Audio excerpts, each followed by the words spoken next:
Lorsque la taxe de vente n'a pas à être perçue par le vendeur, une autre taxe peut s'appliquer.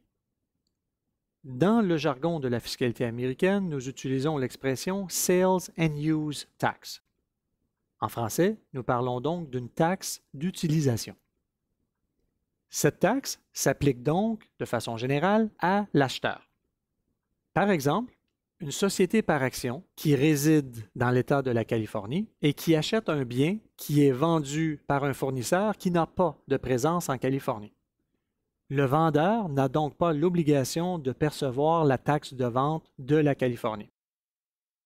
L'acheteur, étant un résident de la Californie, devra lui-même s'auto-cotiser et remettre la taxe de vente sur les biens qu'il a achetés. Cette taxe s'appelle une taxe d'utilisation.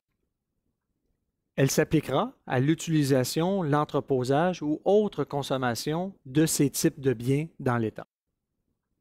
Autre exemple où la taxe d'utilisation s'applique. Une société par action canadienne obtient un contrat d'installation dans l'État de New York. Afin d'exécuter son contrat, elle amène ses propres équipements et machineries dans l'État de New York pour exécuter le contrat. La société canadienne aurait pu louer des équipements équivalents auprès de fournisseurs dans l'État de New York et payer la taxe de vente sur la location de ces équipements. Le fait que la société canadienne amène ses propres équipements dans l'État de New York, elle devra s'auto-cotiser la taxe de vente de l'État de New York sur la juste valeur locative des équipements qu'elle utilisera dans l'État de New York.